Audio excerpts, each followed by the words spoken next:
Hi, everybody. Welcome to another show of Freedom Frequency, Sunday, 5 p.m. European time, 11 a.m. EST, and 4 p.m. UK time. And for those in Australia, I don't know what time it is. So if there's ever, I know there's some people of Australia on my Facebook. So if there's any Australians watching this, let me know what time it is for you. Anyway, welcome again to my channel. Please don't forget to like, share, and subscribe if you like these shows. And today's subject is going to be AI infiltration. And I'm going to show you a clip first of something, a pioneer project that happened in Belgium around AI and the elderly and, care for the elderly, although I wouldn't call it really care.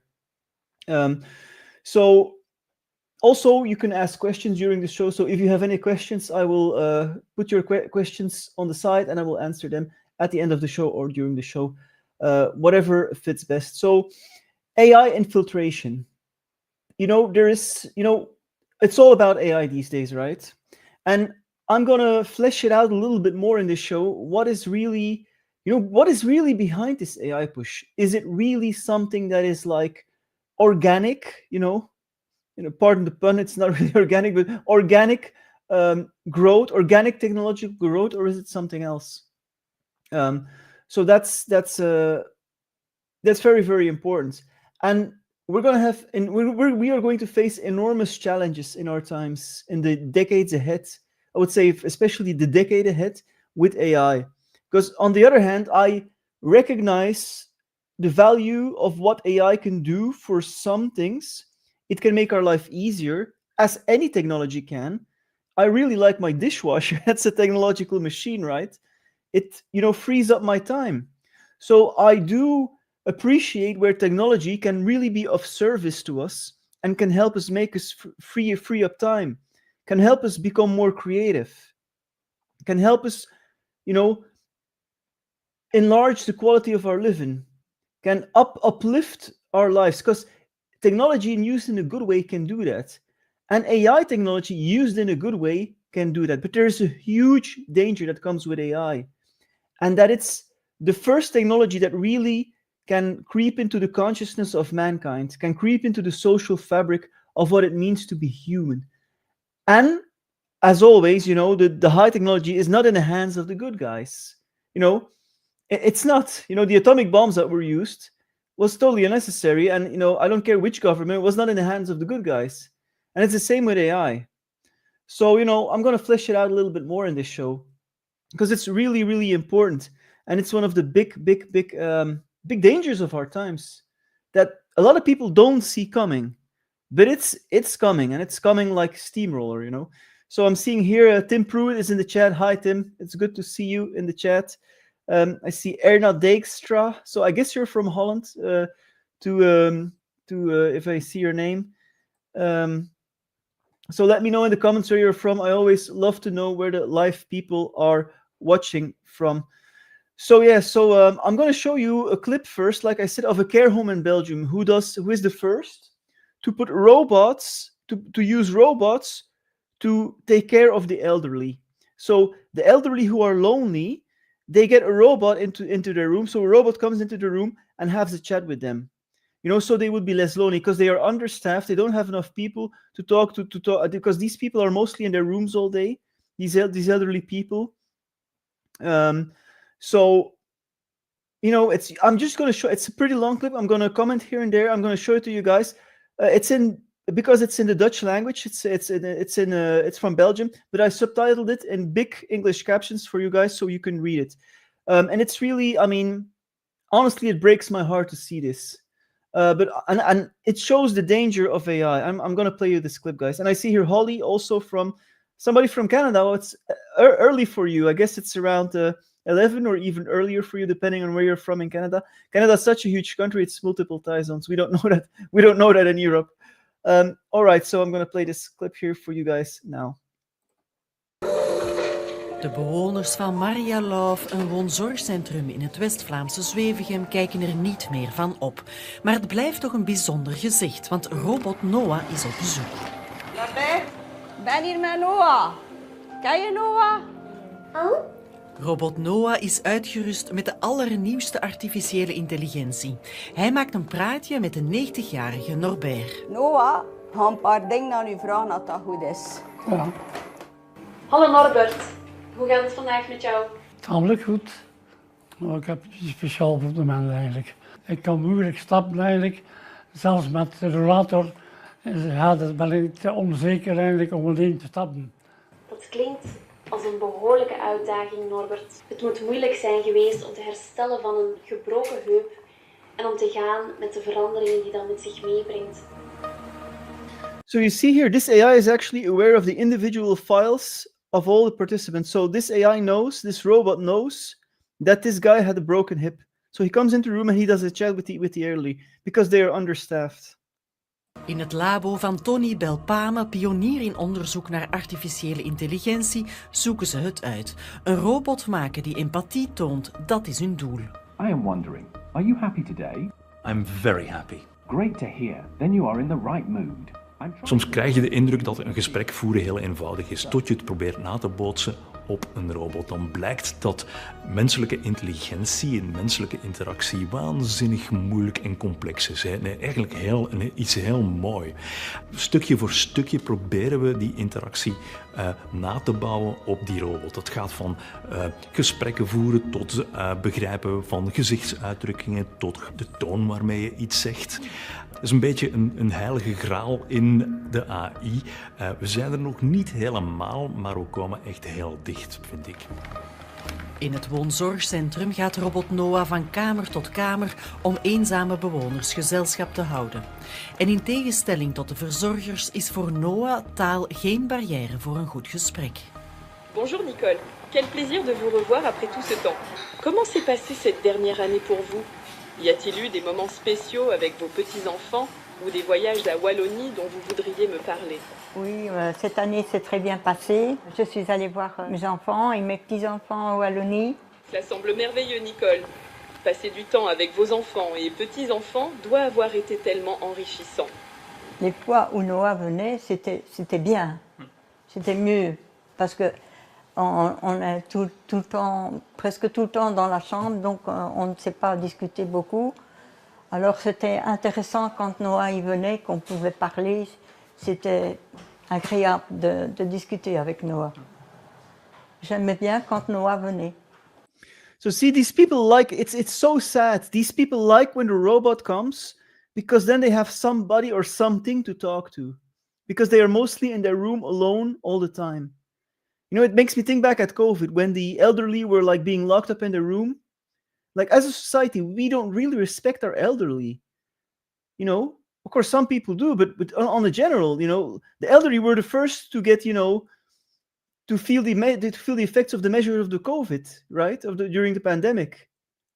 We locked up our elderly. We let them die in care homes during the pandemic, and it was on purpose because the rules were made so that people were being hastened, quickened into death. I talk about that in my book, A World in Transition. If you're interested, the link's in the description. I talk about how they used midazolam to kill off the elderly. So there is an attack on the elderly, and you're not going to tell me with this AI agent that it is robots, that it is to help the elderly. No, this is insane. This is insanity. And it's so sad that the elderly are happy with a robot that comes into their room to talk to them because there's no humans to talk to them. It's sick. It's sickening to me. Anyway, let's continue. Er zijn ook ethische vragen bij het inschakelen van robots om ouderen gezelschap te houden, omdat er geen tijd of geld is om daar mensen voor in te schakelen. Al ziet professor Belpame dat anders. Ik zie het probleem niet. Wij hebben dieren gekweekt om sociale interactie te geven aan ons. Wij gaan dieren opsluiten in ons huis en daar heel veel geld aan uitgeven om sociaal contact te hebben. Wij gaan de televisie aanzetten van 's ochtends vroeg tot 's avonds laat op het shoppingkanaal om iemand te horen praten. Wat is er dan fout met technologie te gebruiken om een interactie te geven die echt van twee kanten komt? Misschien omdat bij de technologie de interactie niet van twee kanten komt, dat het eigenlijk gewoon een algoritme is dat dingen uitspuwt. Dat klopt, ja. Het is een algoritme. Ja, daar moeten we niet flauw over doen. Als de mensen die ermee praten er iets aan hebben, ja, dan denk ik dat wij iets hebben bereikt. So this professor, like he says, I don't see the problem. Really, you don't see the problem? These people are insane. I mean, I'm sure this professor is very intelligent, right? Probably has a very high IQ, but that doesn't, as I've said before, that doesn't mean anything, because this professor, in my opinion, is really stupid. He doesn't see the problem. This is like, there are people of a totally different consciousness on this planet. People who don't see this as you don't see the ethical issues on this. It is so sad, and this is the beginning of the end for human interactions if we're going to keep allowing this. And let me see in the comments here if there's some people. So Wolfmother's here. Hi, Wolfmother. She says, "I will not consent to speaking to a frigging robot." Yes, and it's interesting that in the show they only show elderly people that actually like it. They don't show. I mean, at least in a care home like that, there must be at least one elderly person with a brain who says he doesn't want to talk to a robot, but they don't show them in this documentary, right? So it's like AI propaganda. And I'm seeing here, Marianne, I'm going to translate it. She says in the Dutch language, he says the robots are horrend. I think there are no elderly that are happy with it, except those who were paid for to say it's good. Yeah, maybe, because it's AI propaganda. Erna says, "I am 70 years now, and I don't want to think about it. Talk to a robot." Exactly. If my family would be in a care home like that, they could F off with their robots. That thing would be as quickly out of there as it came in. That's for sure. So it's so very sick, and this is the infiltration of AI into the social fabric of what it is to be human. I don't have any, like I've said before repeatedly, I am not against AI per se. I mean, AI can do tasks a lot quicker. For example, AI can when I used to work for a company and I had to make a list, AI can, and that's just a task. AI can do it in 1 minute what you normally have to do in 4 hours. So yes, it helps to speed up your work. So I don't have a problem with using AI to speed up your work, but I have a problem with using AI for these things. I mean, AI is a technology where we really have to be discerning in how we use it, and this is absolutely sick because it's such a powerful technology. It can become very, very, very dangerous. And then Wolfmother says, "Wait until the robot takes his job." Absolutely. So this is the thing.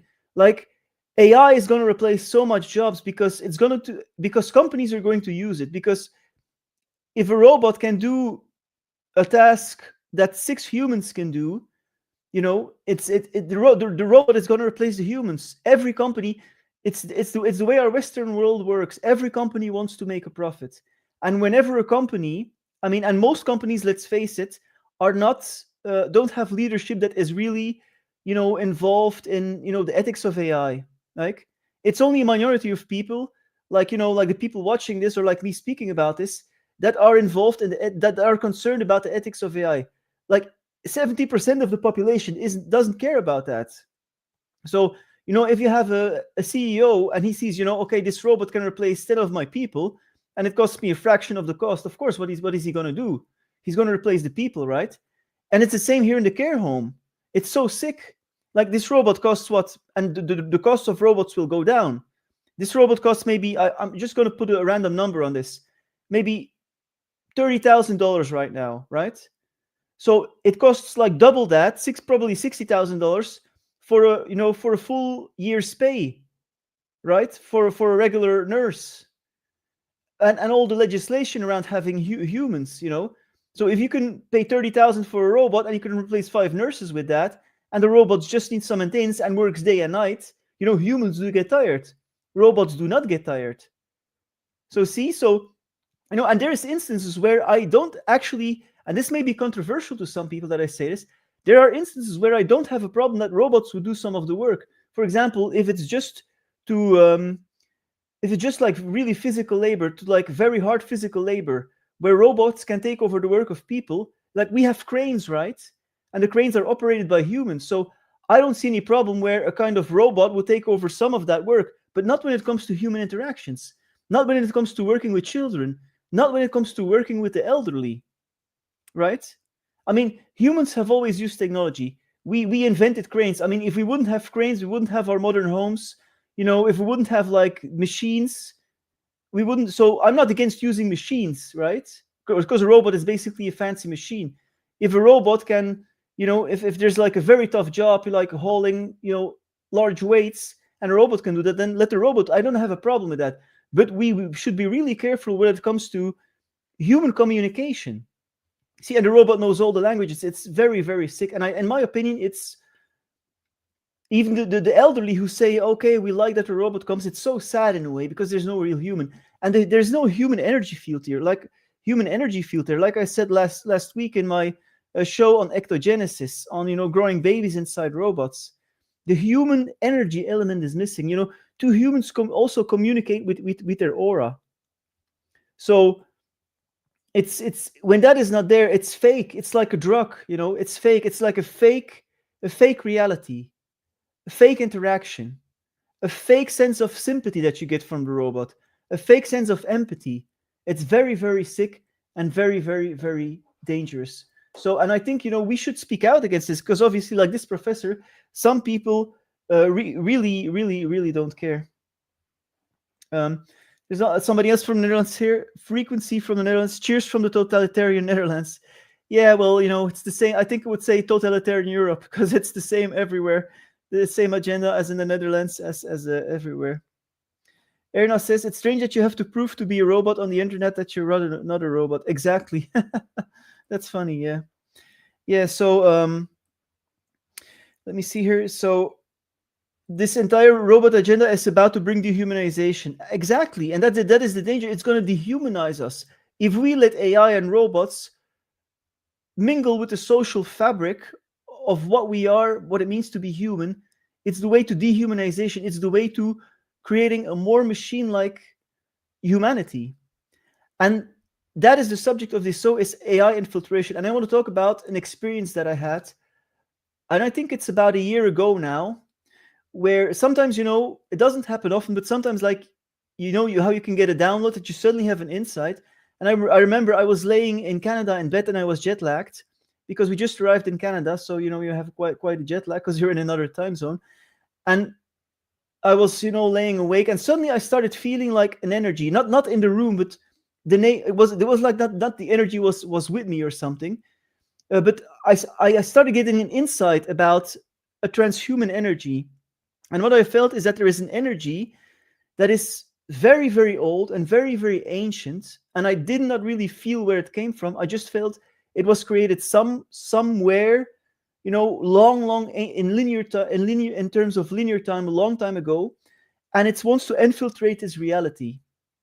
And this energy is like a consciousness, but it's not part of our life, how you would say it, our life stream. It's not part of the 3D life we have here in the universe. It's anti-life. It's like it felt very cold, very metallic, very, very devoid of life. And it's totally cut off from its source. Like, it's totally cut off. Like, we humans, we have a connections with the divine source. We have a soul, and our soul is connected to the divine source, or we are souls. But this energy was totally disconnected. And I felt that this energy wants to infiltrate not only humans, but also all biological life. And I felt that this energy was behind this transhumanist AI push we're experiencing now. And what I felt was that it can infiltrate through technology. If you massively, put like technology, like nanotechnology in your body and stuff like that. But that's also the good news, because the good news is, if you don't put technology in your body, it cannot infiltrate. So there was like a little bit of a catch-22 there. So the good news is it cannot do anything to you if you do not consent to the AI agenda or to the transhumanist agenda.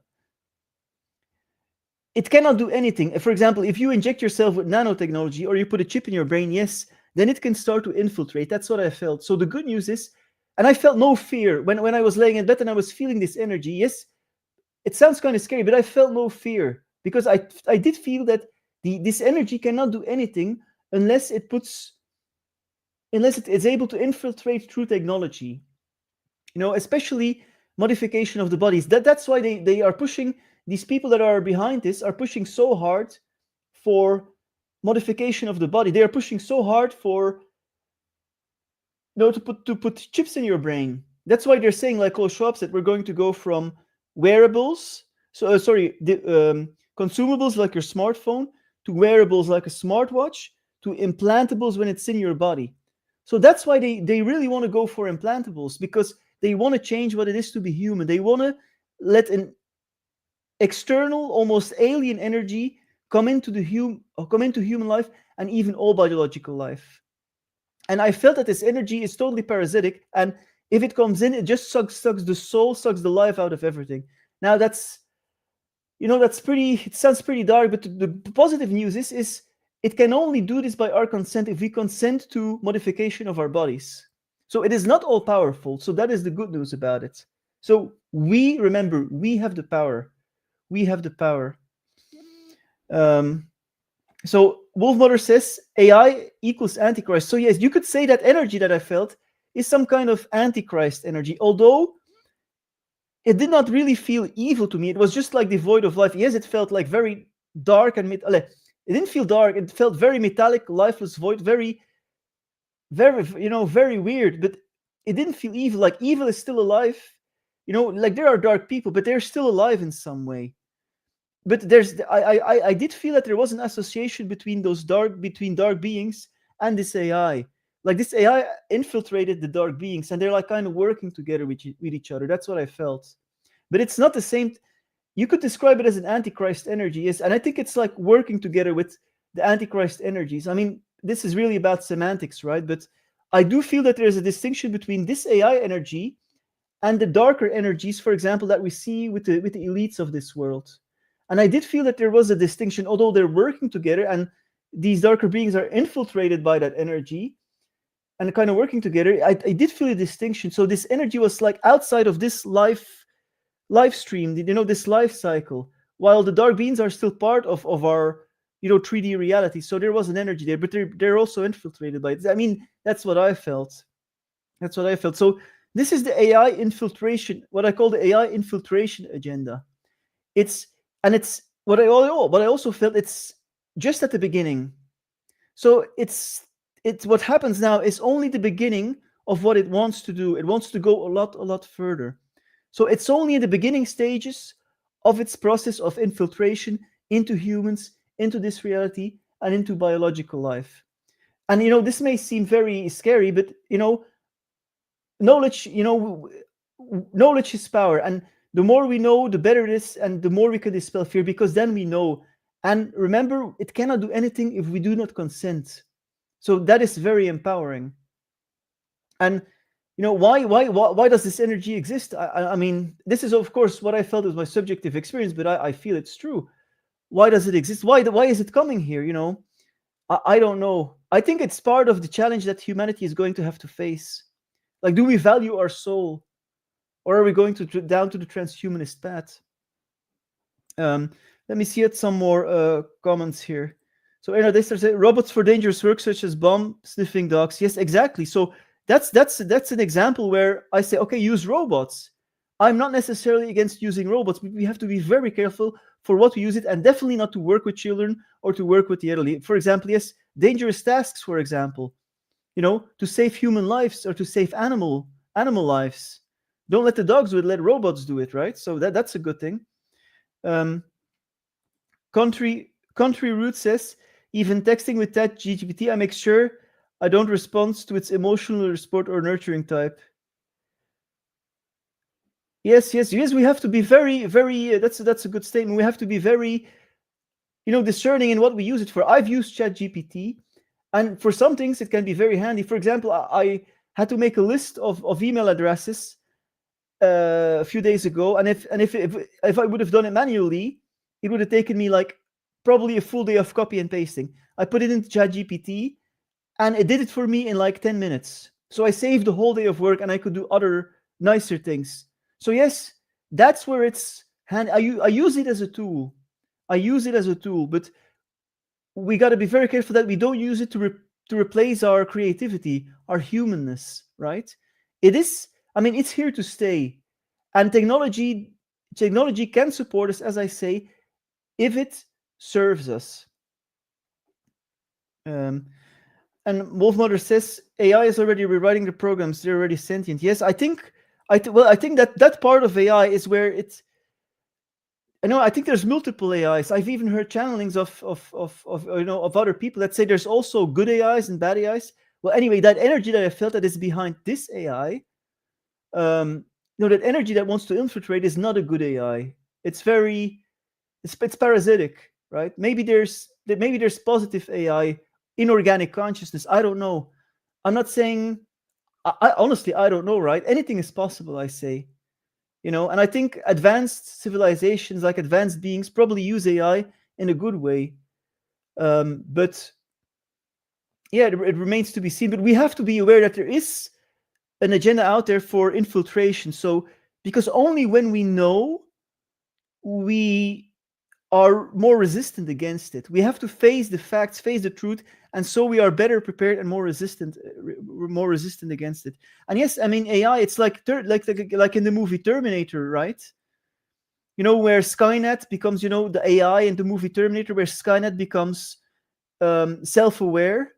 Right. There's already AIs right now that are rewriting themselves and like concealing something to the user. I mean, it's crazy.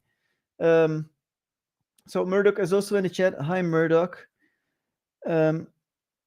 Key says AI has zero empathy, or does it? Yes, AI has no empathy. Especially that energy that I feel has no empathy. I mean, even some humans have no empathy, right? So some humans on this planet have no empathy. They're psychopaths. They have no empathy. They work totally different than normal humans. So in that sense, the AI energy or that human energy, that psychopathic energy, there's not a lot of difference with the AI energy because they have no empathy. I mean, there's a common ground. That's why I feel like these dark beings and the AI, that AI energy work together. Holly says, I have an Apple Watch and I love it, and I always wondered if it's bad. Yeah, that's where, we have to be. I mean, I'm not going to judge people's choices, right? But like for me personally, and I'm not judging your choice, Holly, but for me personally, I don't want to wear a watch, an Apple Watch. I have a smartphone. That's as far as I go. And I even didn't want it, actually. I got it from a birthday. People gave it to me as a birthday like years ago. And I never bought it. Actually, never bought my first smartphone myself. But, these days you use it so much. Like when you're traveling, it's really handy. And yes, I do have a smartphone. But I wouldn't want to wear a watch. But every person needs to decide, what he wants to do, right? I mean, if you're conscious about it, that's already a good thing. And oh, hi Murdoch, that's so nice. I got a big tip for Murdoch. Thank you for your support, Murdoch. Thank you so much. It really means a lot. It's amazing. So yeah, the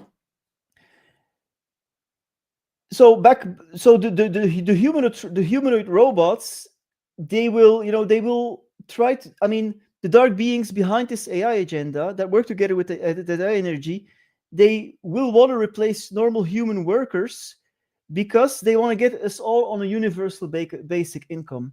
And that's the next step of the plan. So let me first pull up that pic here. Let me show you. So here, China, see what I said about the cost of robots? China launches world's cheapest humanoid robot priced at just 1,370 for homes and schools. So again, in schools, let for children in their development stage, it is really, I think it's not this is where we need to have a lot of stricter regulations around AI. Like, don't let robots work with children who are in their developmental phase, right? Don't let children work with that. This is where I like where as the leadership in society or the leadership in schools should say, okay, we're not going to use robots, for children in their developmental stage. It's just, we're not going to do that. We want to work with humans. So only use AI where it's not going to destroy the social human fabric and it's not going to affect kids. Use it in the background. You use it, to calculate something, to do your budget or something. I don't care, but don't use it to school kids. So yeah, so see how cheap this is going to be, like I said before. And so the goal is to get us on a universal basic income. And the universal basic income is, again, a two-edged sword, right? I mean, if so many jobs get killed off by AI, which is going to happen, it would be good that people don't run in poverty and people get some kind of support. I mean, they print the money. But the thing is, it can mean total control, because if you get a universal basic income, and if there are strings attached, for example, if you take your vaccine, you have to take your vaccine or you don't get your universal basic income. See? So those who, pay out the universal basic income have all the power if they attach conditions to the universal basic income. So that is the big danger. And that is the plan. That is the plan of these elites. These elites are satanic, dark. I mean, we don't have to be naive about it. That is their plan. If they are behind this universe, I mean, I think in a utopian society, universal basic income could work well, but it's got a light side, but also a dark side. And these people work for the dark side. So if they get you on a universal basic income and they attach conditions to it and they say, okay, now you have to take your vaccine or you don't get your universal basic income, that's the dark side of it. Like even how Elon Musk has been saying, and Klaus Schwab, we need a universal basic income because in the future, physical work will be a choice. But the catch is they want to attach strings. They want to attach conditions to this universal basic income. So it's very dangerous. Frequency says also EMF radiation from smartphones and watches is harmful to human cell structure. Absolutely. We got to be very careful. Like that's my concern with the smartwatches is that, it emits frequency. So I don't want to have like technology constantly on my body. Murdoch says AI as teachers in schools not good. The kids couldn't bring an apple for their teacher anymore. Exactly. And they're already doing this in a lot of countries. I know that in Belgium they have a system called Smart School, and it's starting to use AI. I mean, this is what Elon Musk already said. AI is going to be able to teach kids personally, so they will have an AI assistant that is tailored towards them. So instead of, one teacher for the whole class, each kid will have an AI teacher in front of his computer, which we know, which is not good. This is not good in my opinion. Okay, it may be tailored personally to the teacher, to the kid, but it gets away of the, the feeling of a classroom, the energy, the human group energy, the group frequency, the human element. And that is so, so important. So I don't care if this AI specifically has all its attention on kids, because it is not good. We need to have teachers, human teachers in small classes. That is the ideal. And they're doing it on purpose, killing off, destroying the jobs as a teacher. They make it unattractive. Being a teacher is an important job. I mean, I come from a family of teachers. Both my parents were teachers, and my brother's a teacher. And even they're seeing also the AI already creeping up. And so, there's sometimes a shortage of teachers.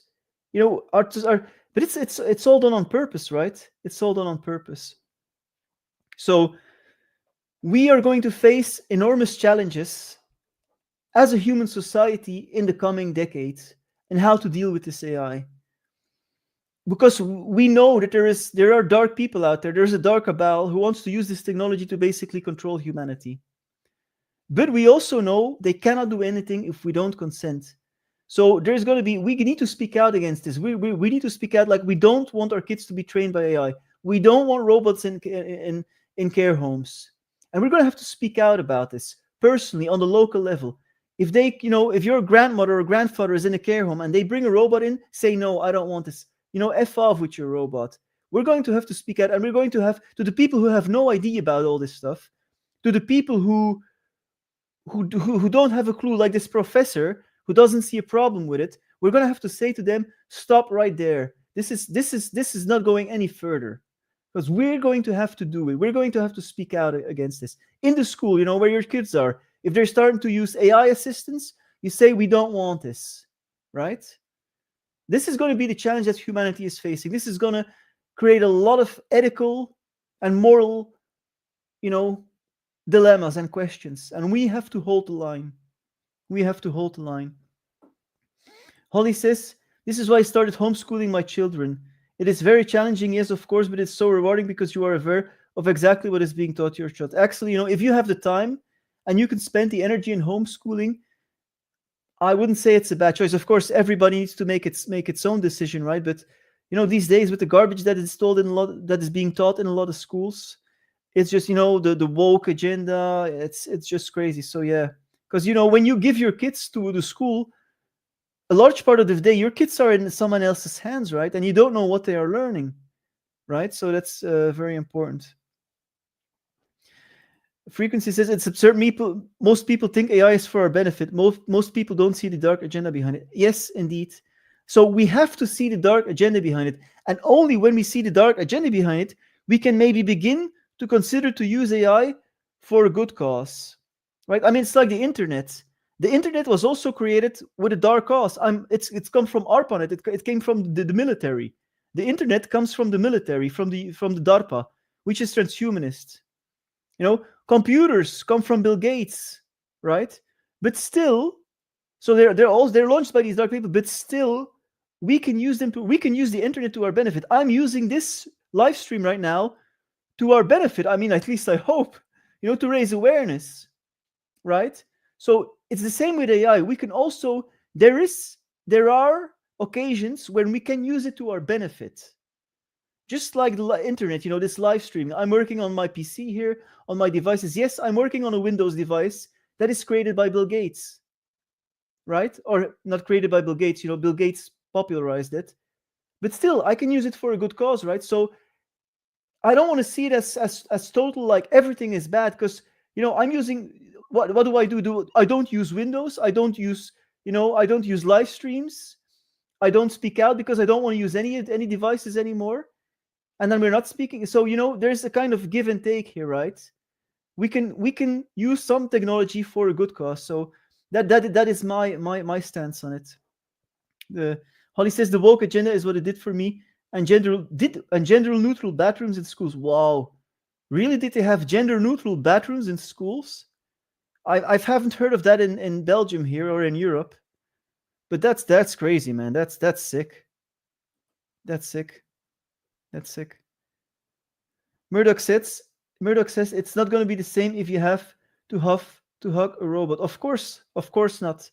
There is no human energy field. There is no human element there. So okay. So I'm at the end of this live stream. Let me see if I don't see any questions anymore. Anyway. Thank you so much for tuning in to the live chat. And also thank you again, Murdoch, for your super chat. I really appreciate it. So next week I'm going to be back at the same time, 5 p.m. European time, 4 p.m. UK time, and 11 a.m. EST for the people in North America. And Australia, I mean, Australians, where are you guys? Let me know in the comments what time it is for you. Is it like 12 hours difference? I think next week I'm also going to speak about AI, because I'm reading actually a book on AI by Henry Kissinger. And if you know who Henry Kissinger is, and Eric Schmidt, because I want to know what these guys are up to. So I may talk about that book in the next show, because it's an important subject, and it's only going to get, the technology we're going to see, it's going to be crazy. We got to be very, very, very discerning. So thank you everybody for watching, and I'll see you next week on another episode of Freedom Frequency. Thank you. Bye-bye.